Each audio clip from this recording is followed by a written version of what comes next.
Alors, il est l'heure de se projeter dans l'avenir de la santé avec Cécilia Sévry. Bonjour Cécilia. Bonjour.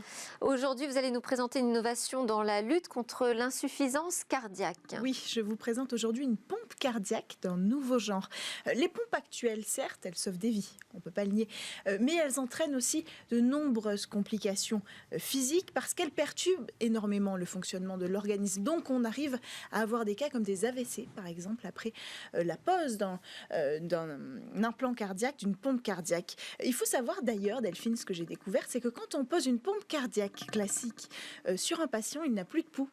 Son pouls disparaît, on ne peut plus lui prendre le pouls. Alors moi, je vous propose une innovation qui déjà va rendre son pouls à son patient, mais surtout qui va complètement révolutionner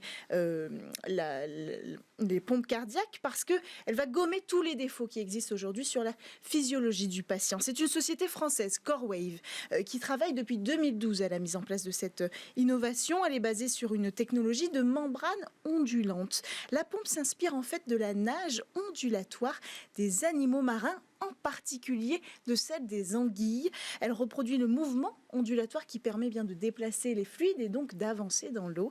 Et c'est un mouvement parfait pour reproduire le fonctionnement du cœur avec le sang. Alors, comment ça se présente ? Comme une pompe classique, c'est la même taille, mais ici en fait la membrane est mise en mouvement précisément par un actionneur électromagnétique. Cet actionneur, il génère des oscillations sur la membrane elle-même. Vous allez le voir sur les images, une membrane polymère, et donc ça permet la propagation d'une onde sur cette membrane. Et donc le sang va suivre cette onde qui va se former sur la membrane pour circuler à l'intérieur de la pompe.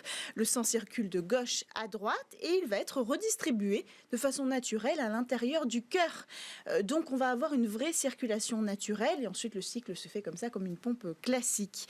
L'important dans cette technologie, c'est que la membrane, elle permet de fournir un débit pulsatile avec une fréquence suivant le rythme cardiaque, c'est-à-dire d'environ 60 pulsations par minute. Donc le cœur va battre naturellement, on va retrouver un pouls comme tout être humain et ça c'est possible grâce à la faible inertie de la membrane qui permet de faire varier rapidement et efficacement la fréquence d'activation et donc par conséquent de s'adapter au débit. Vous voulez dire que le dispositif pourra s'adapter au débit ? Oui, il va s'adapter et ça fait une énorme différence parce que ça veut dire qu'avec ce dispositif, on pourra avoir une activité physique, ce qui n'est pas le cas aujourd'hui pour les patients qui ont une pompe cardiaque, parce que quand on fait du sport, on a besoin d'augmenter notre débit puisqu'on a besoin de beaucoup plus pomper de sang pour oxygéner les muscles. On ne peut pas le faire avec des pompes classiques, on peut le faire ici, c'est possible avec cette pompe CoreWave. Et donc on appliquera ce dispositif sur le cœur comme une pompe classique ? Oui, avec une procédure standard, enfin avec les procédures les plus avancées, aujourd'hui les moins invasives, on va précisément l'implanter dans la cavité intrapéricardique. Est-ce qu'il y a eu des essais cliniques ? Pas encore, c'est la prochaine étape.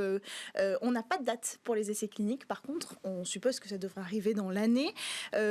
Pour ça, la société vient de lever quand même 35 millions d'euros grâce notamment au fonds de capital risque de la Commission européenne. C'est intéressant de le rapporter, qui a réalisé avec CoreWave son tout premier investissement. Merci beaucoup Cécilia Sévry, on suivra CoreWave avec beaucoup d'attention.